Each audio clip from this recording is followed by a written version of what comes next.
drama, a little bit of drama. The Wired article came out yesterday. I covered it obviously on the stream. It's a big controversy. And in the Wired article, they actually don't even talk about, like... Watch my link. I'll leave you down.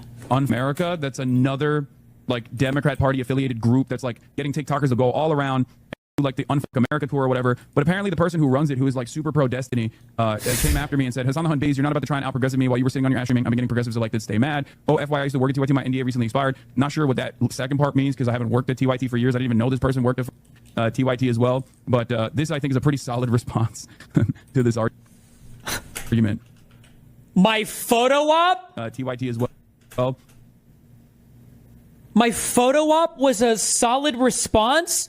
Remember, Hassan skipped the going to hang out with Mamdani until he won his primary. Okay? What an absolute worthless sack of that this guy would try to claim any creds with Mamdani at all when this loser when this overweight piece of skipped his flight because he didn't think he would win the primary. That happened. I don't know who's got the clip, but it unironically happened that he skipped his flight to go see this dude until after he won. And then he was all, me and Mamdani, we're bros. We're the closest bros in the world, dude.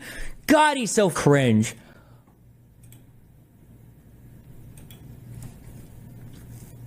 The rhythm of clout, the invisible currency that moves men and women, that governs who eats and who starves, that decides which voices will rise in the cacophony and which will be drowned in silence. In another era, the priests guarded the temple. In another, the gatekeepers were the publishers and the television networks.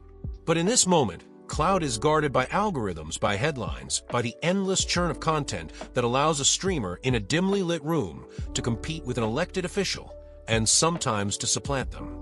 This rhythm is what Destiny hears when he looks at Hasanabi's behavior after Zohran Mamdani's victory. Is not simply admiration for a politician. Is not solidarity in struggle. It is in Destiny's reading a performance, a photo op after the fact, an opportunistic bandwagoning that reveals more about the hunger for proximity than about the politics themselves. To him, it is not about the victory, but about the Instagram story, not about the grassroots, but about the cloud economy. And yet beneath the insult, beneath the anger, lies something deeper, a meditation on the strange afterlife of movements in the digital age, on how victories earned in neighborhoods and precincts are quickly consumed, rebranded, and redistributed by those whose labor was not in the canvassing, but in the commentary. Clout is a slippery thing. It cannot be touched or held, yet it governs almost every exchange in digital culture. It is influence, but is also validation. Is the power to summon attention at will, to make one's name trend, to command loyalty from strangers who will never meet you, but who will defend you as though you were blood. For streamers and online commentators, clout is not just incidental, it is the lifeblood. Without it, the audience drifts. Without it, the subscriptions falter. Without it, the donations dwindle. To maintain clout, one must be present at the right moment, attached to the right cause, photographed with the right allies. When Mamdani secured his victory, it was more than a local story. It was a signal flare to progressives across the country, a reminder that the machinery of the Democratic Party could still be disrupted, that insurgent voices could still claim power. For those steeped in electoral politics, it was vindication. For those steeped in content, it was opportunity. Destiny sees in Hassan's sudden proximity to Mamdani not solidarity, but opportunism. The cloud economy demands constant feeding, and a fresh victory from a rising star is too rich a meal to pass up. The problem for Destiny is not simply the opportunism itself. After all, clout chasing is the water in which all streamers swim. The problem is the hypocrisy, the sudden pivot from disinterest to intimate association, the way absence during the uncertainty becomes presence only after the triumph. There is something tragic in the way movements are consumed by personalities.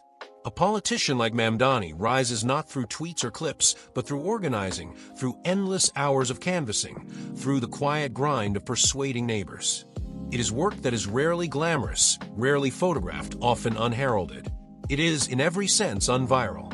But once the victory is secured, the afterlife begins. Suddenly the cameras arrive. Suddenly the story is rewritten in headlines, in podcasts, in streams. Figures who were absent during the work appear in the victory photos, attaching themselves to the triumph as though proximity itself confers virtue. The movement, once local and communal, is abstracted into content. Destiny's outrage is rooted in this recognition. He has seen how movements die not through defeat, but through consumption. The grassroots become fodder for digital clout, the names of the organizers eclipsed by the names of the commentators. In this economy, the politician is not the end but the means, the raw material from which influencers carve narratives, claim proximity, and posture as comrades. The afterlife of movements, then, is not victory, but spectacle. The canvassing is forgotten. The labor is erased. What remains is the photo, the clip, the association. And the figure who arrives late can still reap the rewards, still pose as if they had been there all along. In the streaming world, politics is inseparable from parasociality. Audiences are less invested in ideology than in personality. They come not for the policy, but for the face, the voice, the mannerisms, the jokes. The streamer becomes both teacher and friend, both prophet and companion. This parasociality complicates the relationship to actual politics. When a streamer attaches themselves to a politician, the audience interprets it not as solidarity between two figures, but as an expansion of intimacy. If Hasan appears alongside Mamdani, then Mamdani is folded into the parasocial web.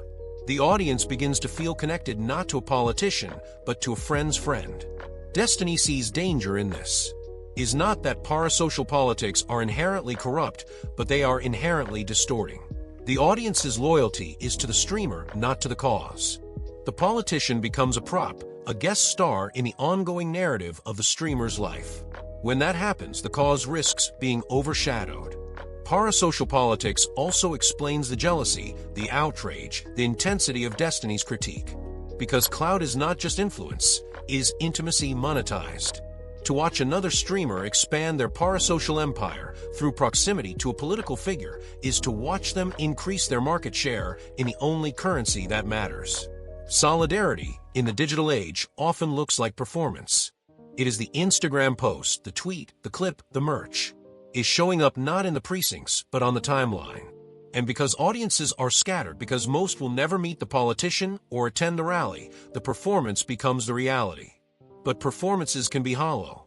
To Destiny, Hasan's behavior reeks of hollowness, absence during the uncertainty, presence only after the certainty of victory. This is the logic of bandwagoning, the reluctance to risk association with defeat, the eagerness to claim association with triumph. This performance is not unique to streamers. Politicians themselves perform solidarity all the time, attaching themselves to movements once they are safe, embracing causes once they are popular. But when streamers adopt this logic, it exposes the fragility of their claim to authenticity.